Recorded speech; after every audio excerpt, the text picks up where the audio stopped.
Hello दोस्तों, स्वागत है आपका अपना YouTube channel MTA GK quiz. और आज के इस वीडियो में हम लोग देखने वाले हैं मैथ के प्रीवियस ईयर जो कि रेलवे के एग्जाम में पूछा गया है, जैसे RRB, NTPC, ALP टेक्नीशियन इत्यादि एग्जामों में पूछा गया। और ये 100% रियल क्वेश्चन है।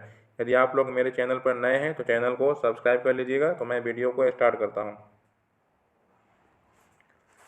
पहला क्वेश्चन है, वह छोटी से छोटी संख्या ज्ञात कीजिए जो 12, 18, 21 और 30 से विभाज्य हो। तो जब भी नंबर सिस्टम वाले क्वेश्चन में आपको बोल दिया जाए कि छोटी से छोटी संख्या ज्ञात करना, इसका मतलब है कि आपको एलसीएम निकालना है। क्या निकालना है? एलसीएम निकालना है। ठीक है। जब भी क्वेश्चन में छोटी से छोटी बोल दिया जाएगा तो आपको एलसीएम निकालना है। तो आपको कितना का एलसीएम निकालना है? 12 है, 18, 21 और 30 है। इसी का एलसीएम निकालना। तो एलसीएम तो आप लोग को पता होना चाहिए कि सबसे पहले हम 2 से शुरू करते हैं। तो 2 से करेंगे तो ये 6 हो जाएगा, ये 9 हो जाएगा, ये 21 का 21 रहेगा और ये इसका आधा 15 हो जाएगा।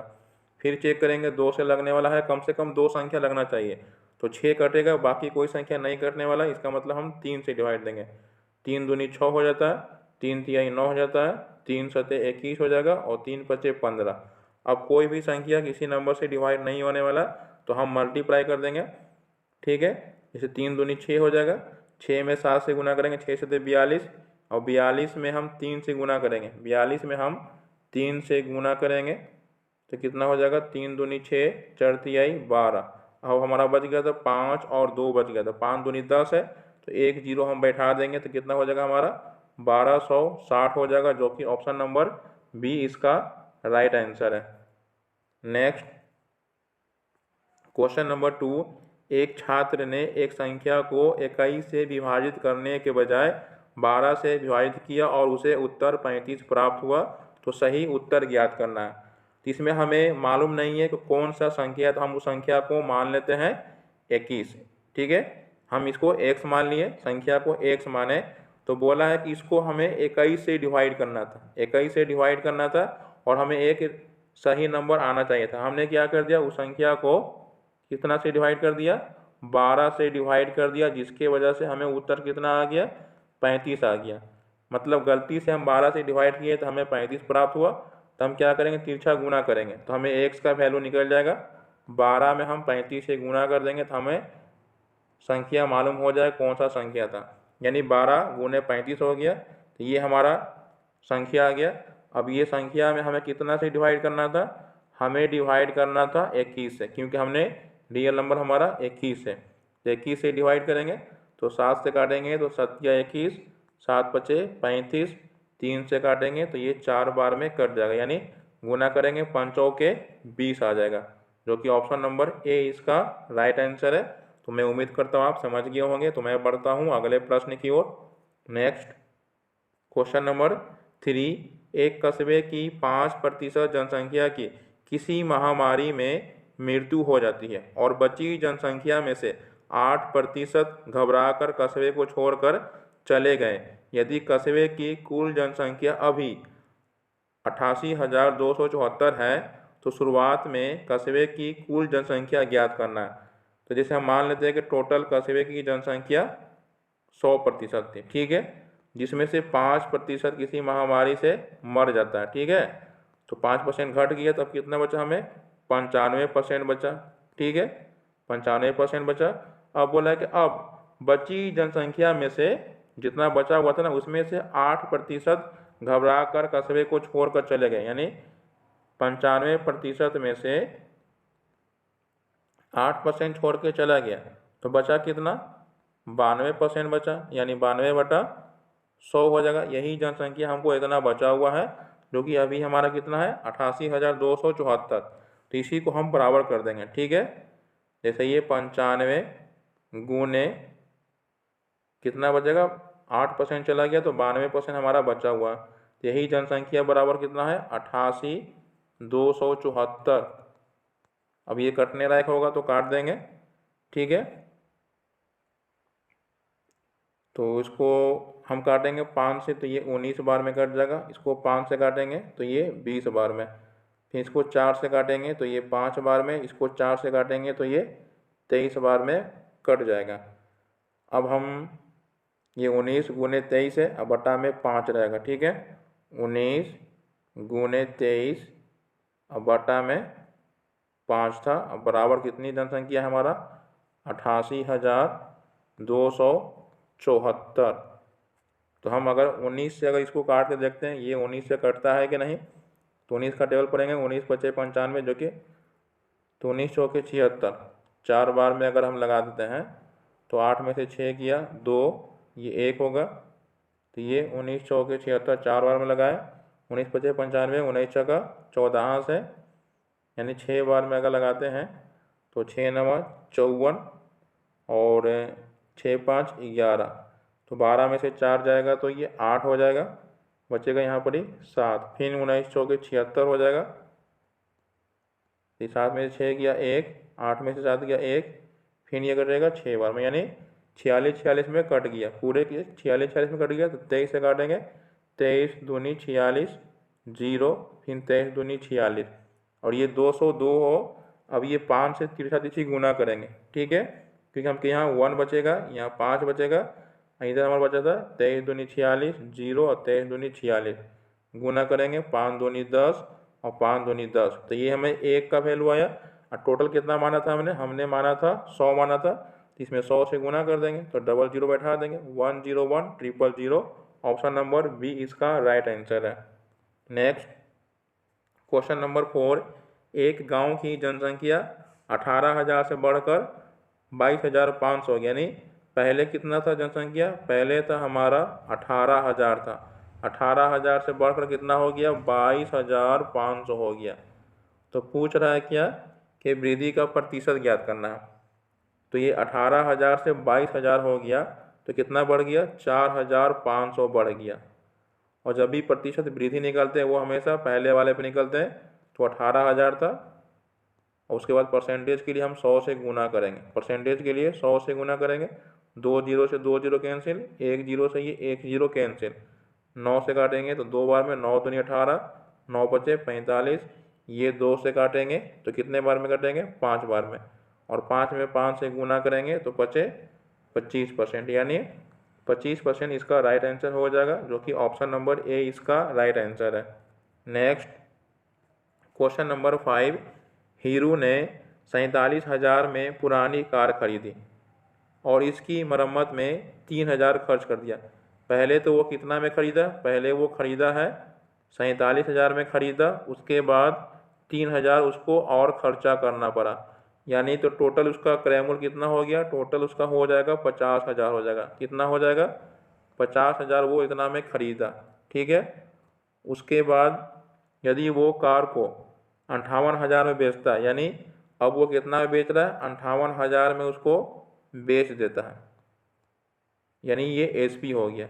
50,000 में ख़रीदा क्योंकि इतना में पहले ख़रीदा और 3,000 मरम्मत किया, इसका मतलब टोटल उसको 50,000 की लागत हो गया, और 58,000 में बेच दिया, तो उसको कितना फ़ायदा होगा 8,000 प्रॉफिट हो जाएगा, यानी उसको प्रॉफिट कितना हुआ, प्रॉफिट हो गया 8,000। क्वेश्चन में क्या पूछ रहा है, लाभ प्रतिशत, यानी प्रॉफिट परसेंट का फॉर्मूला क्या होता है, प्रॉफिट डिवाइड बाई CP और इनटू 100 होता है, ठीक है। तो मेरा प्रॉफिट कितना है, मेरा प्रॉफिट है 8,000, 8,000 मेरा प्रॉफिट है, हमने कितना में ख़रीदे थे, तो टोटल 50,000 में हमने ख़रीदा था।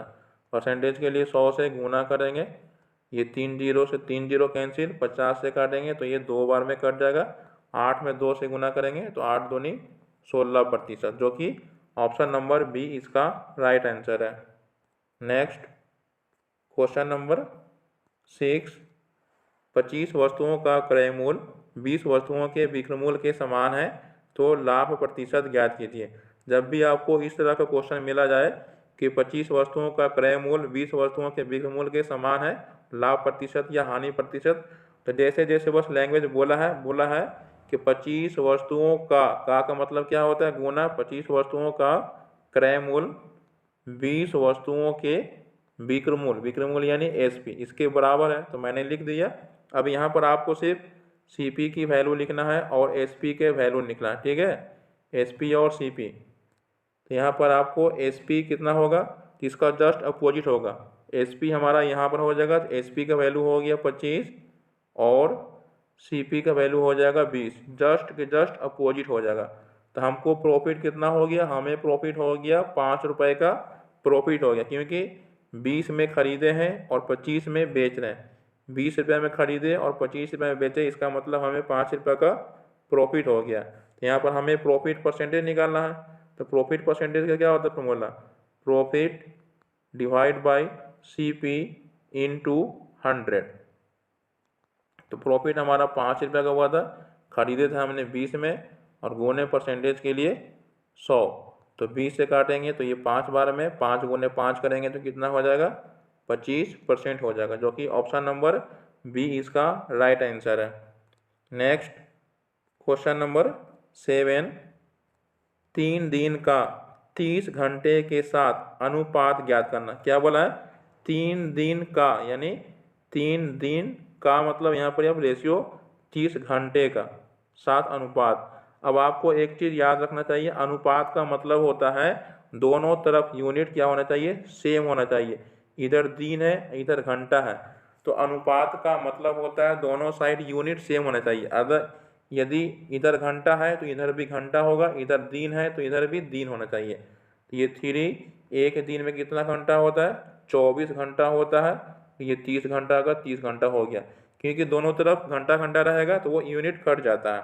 अब ये 6 से काटेंगे, 6 चौके 24, तो 6 से भी काटेंगे। यदि हम इस साइड 6 से काटेंगे तो इस साइड भी 6 से काटेंगे, दोनों तरफ डिवाइड करते हैं सेम नंबर से, तो 6 5 30। अब यहाँ हो जाएगा 3 चौके 12 डिवाइड 5, यानी 12:5 हो जाएगा, जो कि ऑप्शन नंबर बी हमारा राइट आंसर है। ठीक है, ऑप्शन नंबर बी इसका राइट आंसर है। तो मैंने क्या बताया, अनुपात का मतलब दोनों तरफ यूनिट सेम होना चाहिए। यदि इधर मिनट है तो उधर भी मिनट होना चाहिए, यदि घंटा है तो उधर भी घंटा होना चाहिए, इधर दिन है तो उधर भी दिन होना चाहिए। नेक्स्ट क्वेश्चन नंबर 8, निम्नलिखित में से कौन सा अनुपात सबसे बड़ा है। अब यहाँ पर आपको अनुपात चेक करना है कौन सा बड़ा है, यानी ये 5/7 है, अनुपात का मतलब डिवाइड होता है, 2/3 है, 3/4 है और एक 3/5 है। ठीक है, अब यहाँ पर आपको क्या करना है, इसके बीच का गैपिंग कितना है, 2 है, इसके बीच का गैपिंग 1 है, इसके बीच का गैपिंग 1 है, इसके बीच का गैपिंग 2 है। अगर हम ये 5 में 2 जो गैपिंग आया हुआ है ना, अगर हम ये 2 से 5 में डिवाइड देंगे तो ये 2.5 हो जाएगा, यानी 2.5 हो जाएगा।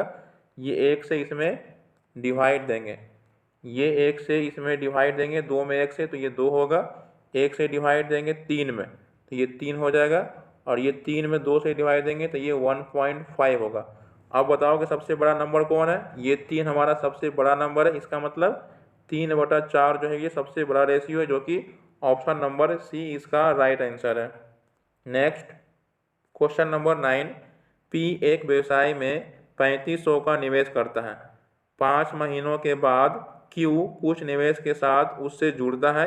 यदि क्यू को मिलने वाला लाभ पी के लाभ से 50% अधिक हो तो क्यू का निवेश ज्ञात करना है। ठीक है,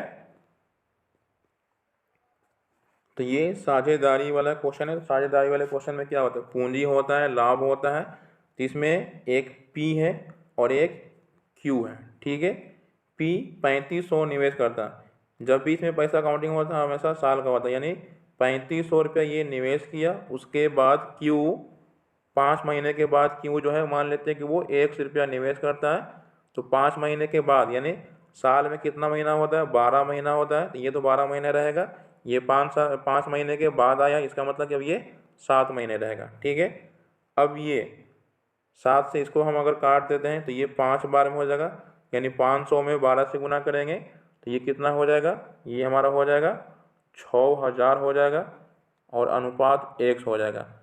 अब उसमें क्या बोला है, ये हमारा पूंजी है, ये पी और क्यू का पूंजी है। अब उसके बाद क्या है, प्रॉफिट है, एक पी है और एक क्यू है।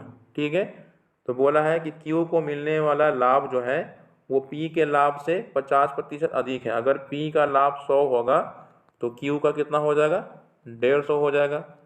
ठीक है, तो उसका पी का पूंजी 100 था, मतलब कि टोटल 6000 था, और Q का x था।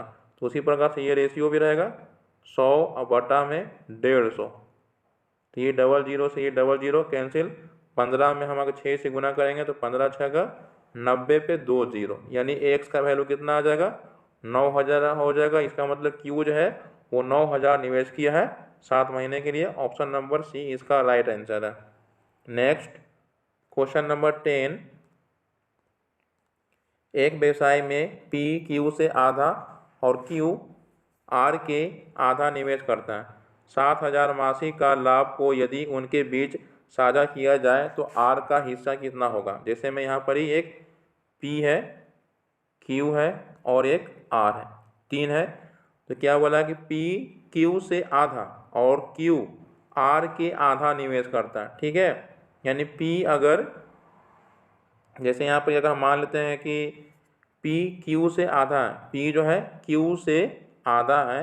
यदि हम Q को मान लेते हैं कि अगर 16 रुपया निवेश किया होगा तो P 8 रुपया निवेश किया होगा, और Q जो है वो R के आधा मतलब ये 32 रुपया निवेश किया होगा, ठीक है। तो हम 8 से सब में डिवाइड देंगे, 8 से डिवाइड देते हैं, ठीक है। तो ये 8 से कटेगा, ये भी 8 से कटेगा, 8 एकम 8, 8 दूनी 16, 8 चौके 32, यानी सभी का हम रेशियो निकाल दिए। टोटल लाभ कितना है 7000 रुपया, मतलब तीनों को जोड़ के, तो तीनों को इसको भी जोड़ देंगे, 4 4 2 6, 6 या 1 7, यानी यही 7 बराबर आपको कितना दिया हुआ है 7000 दिया हुआ है। तो पहले हम 1 का निकालेंगे, तो 7 से डिवाइड देंगे तो 1 बराबर कितना हो जाएगा 1000 हो जाएगा, ठीक है। और पूछ रहा है कि इसका R का हिस्सा, तो 1 में 4 से गुना करेंगे तो कितना हो जाएगा 4000 हो जाएगा, क्योंकि 1 बराबर कितना है 1000 है और R का वैल्यू 4 है, तो 4 गुने 1000 करेंगे तो कितना हो जाएगा 4000 हो जाएगा। 4000 का मतलब ऑप्शन नंबर डी इसका राइट आंसर है।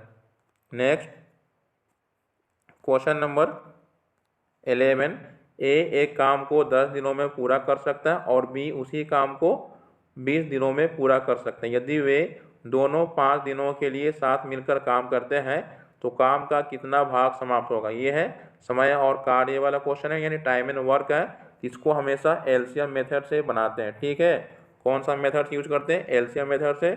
जैसे ये ए है, ए किसी काम को 10 दिन में करता है और बी उसी काम को कितना करता है, तो बी करता है 20 दिन में। तो हम क्या करेंगे एलसीएम निकालेंगे, तो 10 और 20 का हम एलसीएम निकालेंगे तो 20 होगा।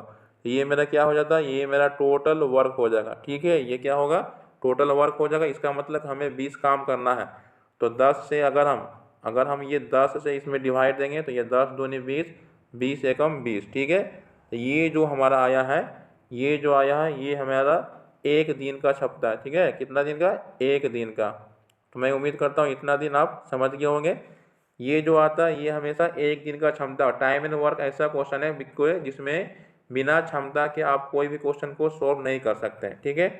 तो ये 1 दिन का क्षमता क्वेश्चन बोला कि दोनों मिलकर 5 दिन में काम किया था, यानी ये 1 दिन में 2 काम करते हैं और ये 1 दिन में 1 काम करते हैं। तो 2 1 3 हो गया, कितना हो गया 3 हो गया।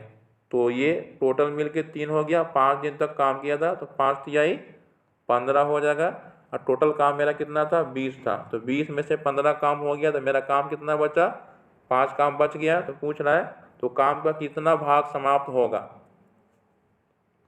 तो 5/20 है, तो काटेंगे तो ये 1/4 जो है ये हमारा काम 1/4 बचा हुआ है, और काम हुआ था 15, यानी 20 में से 15 काम हो गया।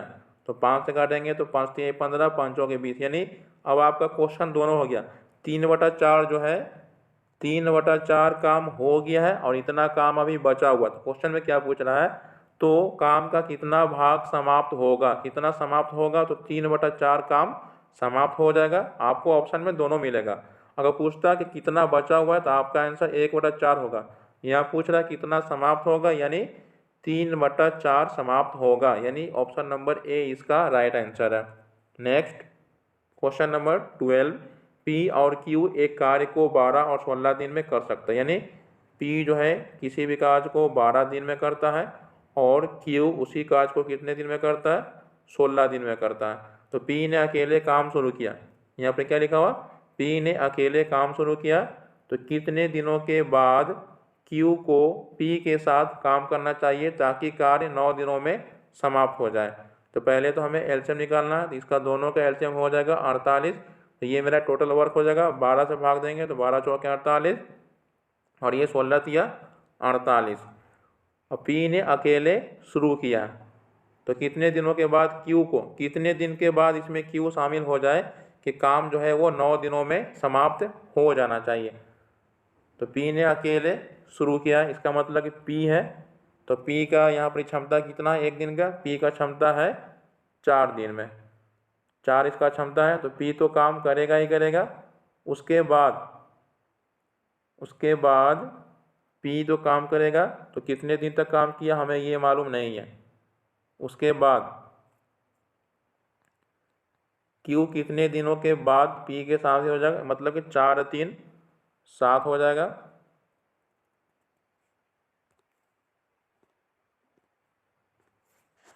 तो हमें मालूम हो गया कि टोटल काम जो है वो, जैसे ये हमें मालूम था कि पी जो है वो कितने दिन में कर रहा था, वो 12 दिन में कर रहा था, और क्यू जो था वो 16 दिन में कर रहा था। ठीक है, मैंने एलसीएम पहले भी निकाल लिया था, मैं फिर से बता दे रहा हूँ, 12 चौके 48 और 16 तिया 48।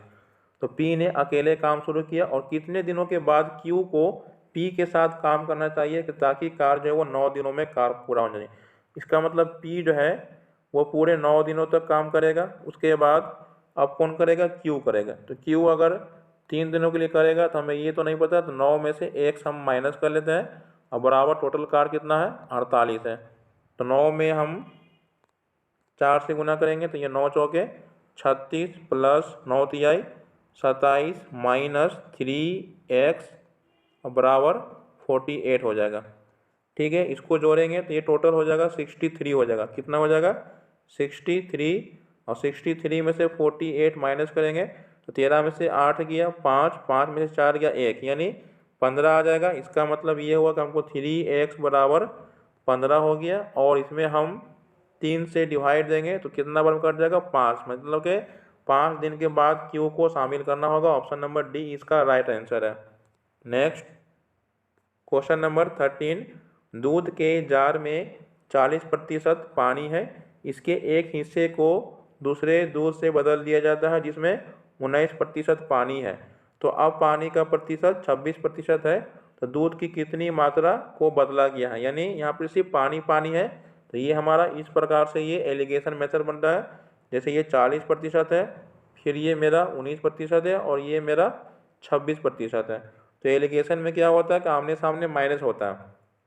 ये 40 में से 26 घटाएंगे तो ये हमारा कितना हो जाएगा, ये हमारा 14 हो जाएगा, और ये 26 में से 19 घटाएंगे, 16 में से 9 गया 7, यानी 7 बचेगा। 7 से काटेंगे तो ये 2 बार में कट जाएगा, यानी 1:2 आ जाएगा। कितना आ जाएगा 1:2, जो कि हमारा ये 1:2 तो ख़त्म हो गया। ठीक है, 1:2 हमारा ख़त्म हो गया। तो पूछ रहा है कि दूध की कितनी मात्रा को बदला गया है, ये दोनों को अगर हम जोड़ेंगे तो 2 1 3 हो जाएगा, और ऊपर हमारा ये 1 है। ठीक है, तो ये 1/3, जो कि ऑप्शन नंबर डी इसका राइट आंसर है। नेक्स्ट क्वेश्चन नंबर 14, एक जग में 2 छिद्र हैं, पहला छिद्र जग को 15 मिनट में खाली करता है, दूसरा छिद्र जग को 20 मिनट में खाली करता है। यदि रिसाव का एक निश्चित दर हो रहा हो तो दोनों छिद्रों के द्वारा जग कितनी देर में खाली हो जाएगा। तो ये पाइप एंड सिस्टम, ये नल और टंकी वाला है, भरने वाला प्लस होता है, खाली करने वाला माइनस होता है। बस इतना चीज़ आपको याद रखना है, भरने वाला प्लस और खाली करने वाला माइनस। इसमें 2 नल लगा हुआ है, तो पहला नल है, मान लेते हैं कि वो ए है, जो वो 15 मिनट में खाली करता है, जिसके सामने माइनस लगा देंगे। दूसरा मान लेते हैं कि वो बी है, ये भी 20 मिनट में खाली कर रहा है, इसका मतलब दोनों खाली करने वाला है।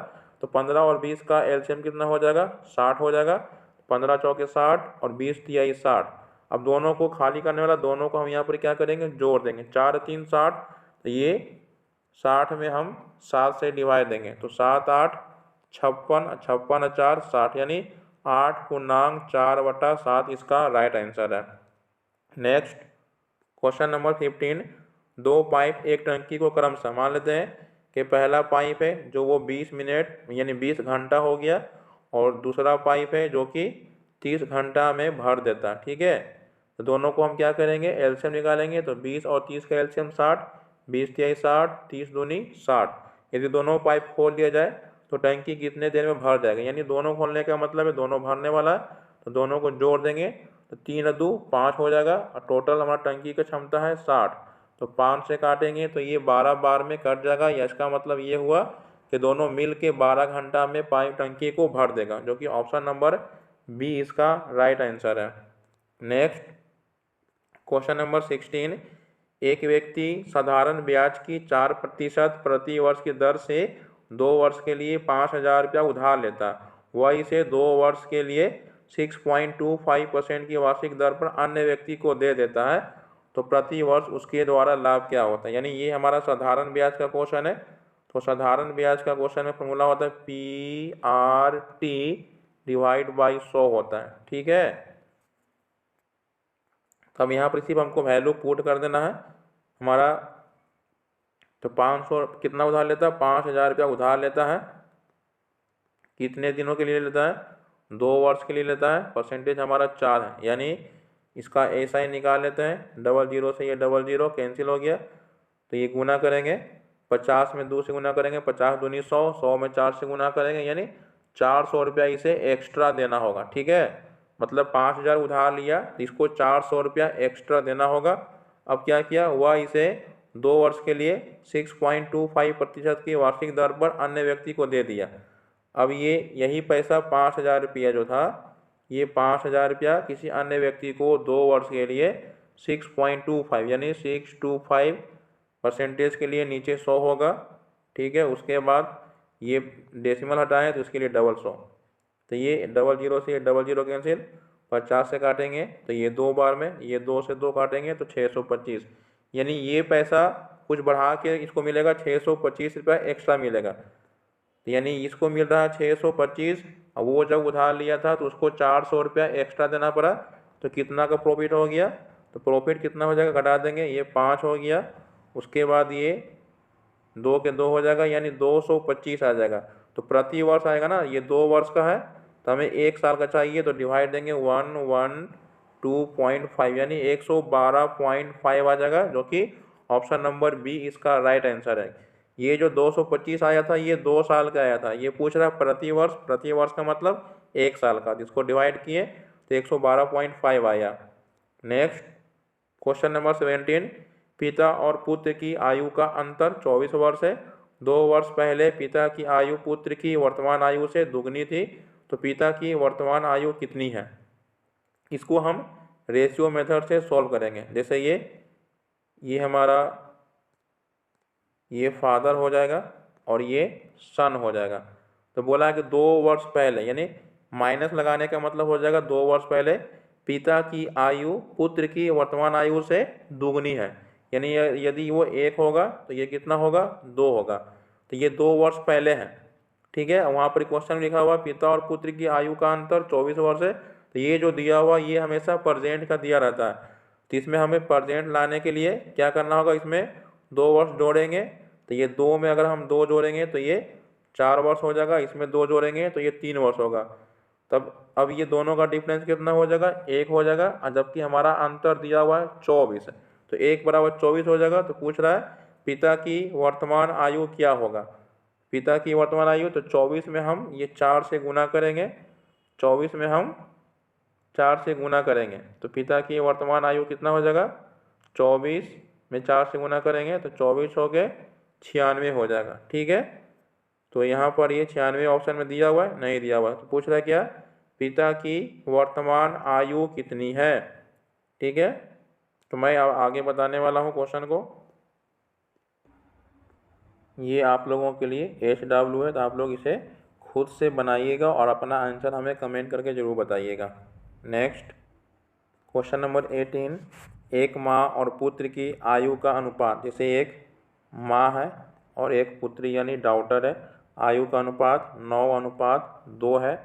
पुत्री के जन्म के समय माँ की आयु 28 वर्ष थी। ठीक है, पुत्री के जन्म के समय, पुत्री अगर जिस समय मान के चलिए कि ये डॉटर है तो जिस समय डॉटर जन्म लिया होगा तो उस समय तो वो 0 होंगे। उसके बाद मदर की आयु कितनी है? 28 वर्ष है। तो पुत्री की आयु कितनी है? अब यहाँ पर आपका मदर का 9 वर्ष है, ठीक है, और ये डॉटर का 2 वर्ष है। इसका मतलब अगर हम इसमें से 2 वर्ष माइनस करेंगे, इसमें से भी 2 वर्ष माइनस करेंगे तो ये 7 हो जाएगा और ये 0 हो जाएगा। यानी 7 बराबर 28 करेंगे तो 1 बराबर कितना हो जाएगा? 4 हो जाएगा। 1 बराबर 4 हो जाएगा। तो पुत्री की आयु कितनी है? पुत्री की आयु कितनी होगी? तो यहाँ पर आपको बताना है, मतलब कि ये 1 बराबर 4 हो गया। तो पुत्री की आयु कितनी होगी? क्वेश्चन नंबर 18, एक माँ और पुत्री की आयु का अनुपात 9:2 है। पुत्री के जन्म के समय माँ की आयु 28 वर्ष थी, तो पुत्री की आयु कितनी है? जैसे ये एक मदर है और ये हमारा डॉटर है, इसका अनुपात 9 और 2 है, ठीक है। जब पुत्री का जन्म हुआ था वो 0 है और उसकी माँ की आयु कितनी है? 28 वर्ष। यानी दोनों का डिफरेंस देखा जाए तो 28 वर्ष का, और यहाँ पर रेशियो का अनुपात अंतर देखा जाए तो ये 7 है। ये 7 बराबर 28 करेंगे तो 1 बराबर कितना हो जाएगा? 1 बराबर 4 हो जाएगा। तो पूछ रहा किसका? पुत्री का। यानी जब पुत्री यहाँ पे 2 वर्ष का है तो 2 में 4 से गुना करेंगे तो ये 8 वर्ष हो जाएगा। कितना हो जाएगा? 8 वर्ष, जो कि ऑप्शन नंबर बी इसका राइट आंसर है। नेक्स्ट क्वेश्चन नंबर 19, 5 क्रमागत सम संख्याओं का औसत 40 है, तो इन संख्याओं में से सबसे छोटी संख्या का मान ज्ञात कीजिए। यानी 5 क्रमागत का मतलब लगातार जनसंख्या, टोटल कितनी है? 5 है। 1 2 3 4 5 है, ठीक है। तो पहला हम मान लेते हैं कि पहला हमारा सम संख्या x है, उसके बाद दूसरी संख्या x + 2 है, उसके बाद x + 4 हो जाएगा, उसके बाद x + 6 हो जाएगा और x + 8 हो जाएगा। और सभी का औसत कितना है? 40 है। औसत 40 है, इसका मतलब है कि टोटल संख्याओं का योग कितना हो जाएगा? अगर हम योग के बात किया जाए, अगर योग निकालना होगा तो टोटल औसत मेरा 40 है और 5 है, तो 5 से गुना करेंगे, 5 के 20, कितना हो जाएगा? 5 के 20 यानी 200। टोटल अगर जोड़ेंगे तो 200 हो जाएगा और सभी में हमको जोड़ना है, ठीक है। नहीं तो मैं सिंपल बताता हूँ, जैसे ये 1 2 3 4 5 है, ठीक है। तो सभी का औसत कितना है? 40 है, यानी बीच में हमारा आ जाएगा औसत, ये हमारा औसत आएगा 40, यहाँ पर आ जाएगा, ठीक है। ये हमारा 40 आ जाएगा। इसका मतलब अगर ये बीच में 40 है तो ये 42 होगा, ये 44 होगा, ये हमारा 38 होगा, ये हमारा 36 होगा, ये हमारा 34 होगा। तो पूछ क्या रहा है? सबसे छोटी संख्या का मान ज्ञात करना। कितना? सबसे छोटी संख्या का मान ज्ञात करना है ना।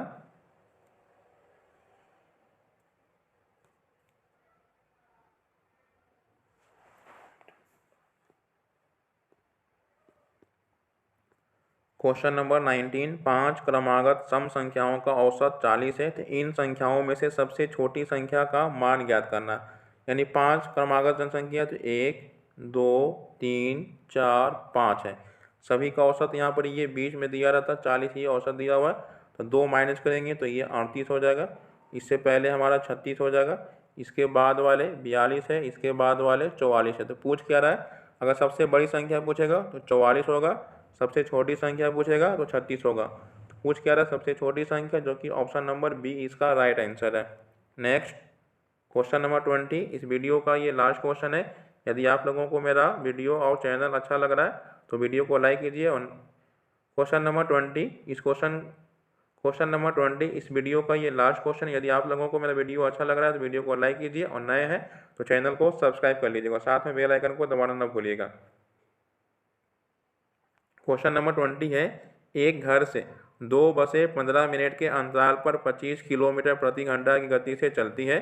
घर की विपरीत दिशा से आ रही एक महिला को और कितनी ज़्यादा गति से चलना पड़ेगा ताकि बसें 10 मिनट के अंतराल पर मिल जाए। जब भी इस प्रकार के क्वेश्चन अगर आपको मिल जाता है तो ये आपको मिनट वाला जो दिया हुआ है, ये आपको दोनों को पहले माइनस करना होगा। यानी 15 माइनस 10 और लास्ट में जो टाइम बचा वो टाइम को नीचे के नीचे लिख देंगे, और जो स्पीड है वो स्पीड सेम का सेम लिख देंगे, ठीक है। तो ये 5 से काटेंगे तो ये 2 बार में, ये 5 से काटेंगे तो ये 5 बार में। 15 में से अगर हम 10 घटाएंगे तो कितना आएगा? 5 आएगा। 5 में 5 से हम गुना कर देते हैं। 5 में 5 से गुना करेंगे तो कितना हो जाएगा? 25 हो जाएगा। 25 में हम 2 से डिवाइड देंगे यानी 12.5 हो जाएगा, जो कि ऑप्शन नंबर सी इसका राइट आंसर है। तो मैं उम्मीद करता हूँ आप समझ गए होंगे। वीडियो को शुरू से लास्ट तक देखने के लिए बहुत बहुत धन्यवाद। Thanks for watching and subscribe my channel.